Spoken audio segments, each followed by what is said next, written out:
Alright, today's the day to talk about human capital. I always wonder why I don't do more videos on my runs or workouts. It's because I'm out of breath. But human capital is the culmination of more or less all of your experiences, your skills, your training, your education, where you've lived. Right? Because if you're not educated, you don't have any skills. You're not good at anything. To the right people, where you grew up, say you've never left the county. If people need to know about your county, you're super valuable. You've just been hanging out, drinking beer your whole life or whatever. Right, zero skills just by living where you lived can be valuable in a human capital sense.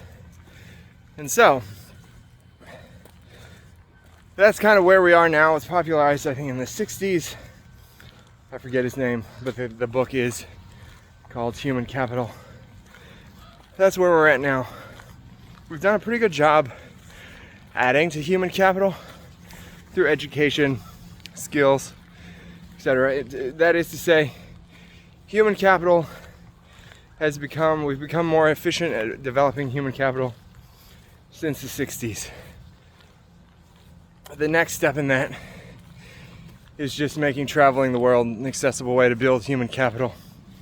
That's one of probably what will be the final steps.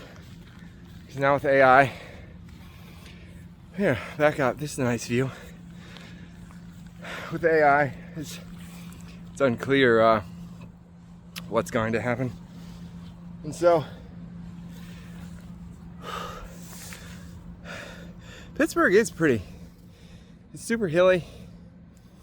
Days like today, it's just mist. It's just like 49 degrees and mist. It just rains all the time here. And so, you start to build physical travel platforms so that your students, your employees, your people can travel while they're working, while they're going to school. We set these up in a way so that folks, they can live and work and play without interruption. And so if you've got a bunch of mid-career folks with families, you're probably going to want like a childcare vehicle, childcare section of the ship, right?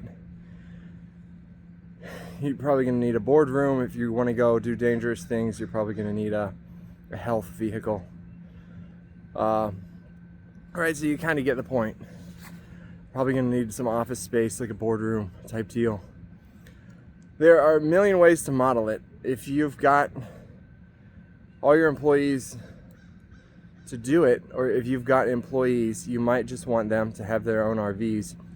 And then you support all the RVs with a handful of communal vehicles. Maybe a chef's kitchen kind of thing.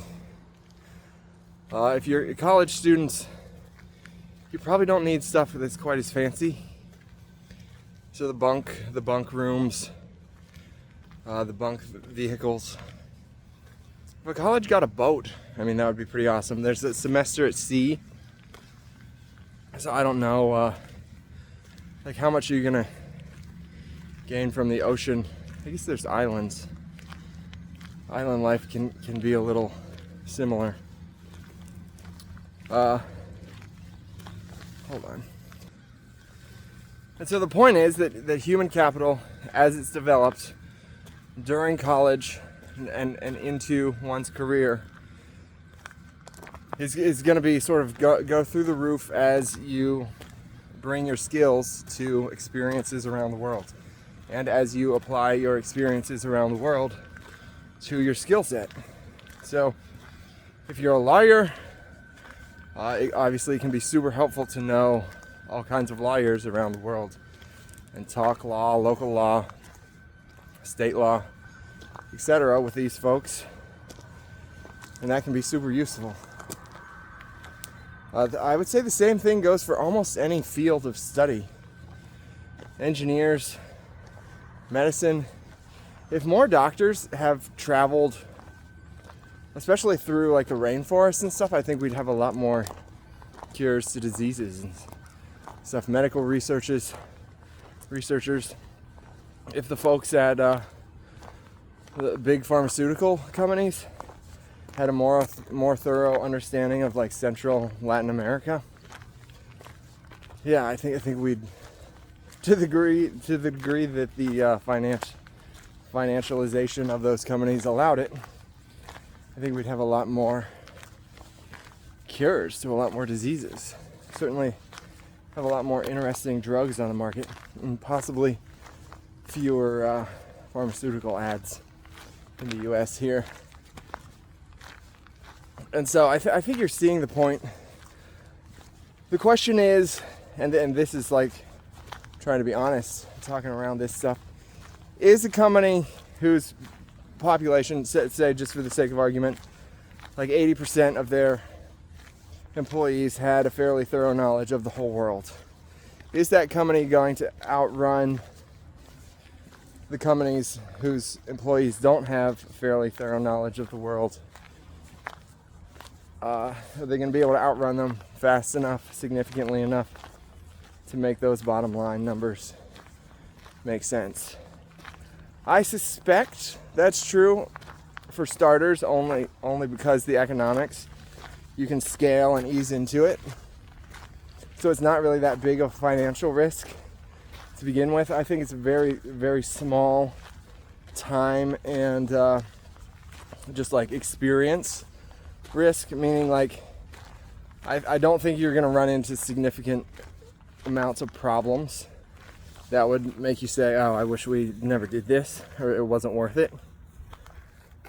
And then from there, like, what's your return on investment? Well, it almost doesn't matter what it is because the investment was so low. But I think the upside is significant. It could be hundreds of percents.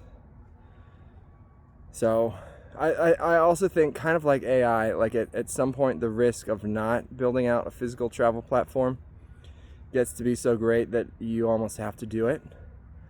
That's why we won't talk about our clients. Give you some basic categorical information, but because the reward, I think, for the first movers, the first adopters in this space will be significant. Well, it's kind of their thing to publicize to begin with, because it's not that hard to market this and just knock it out of the park, especially if you're a university. But I would think too, if you're a major tech company, just saying, hey, do you want to see the world in the next 10 years with us? That's a big, that beats lunch every time. Free lunch. And so yeah, we just leave it to them to talk about. We'll give it's like, hey, I got a new contract with a major university. You've probably heard of them, but I think that's all we'd say. And so, yeah, that's human capital. We'll see you next time.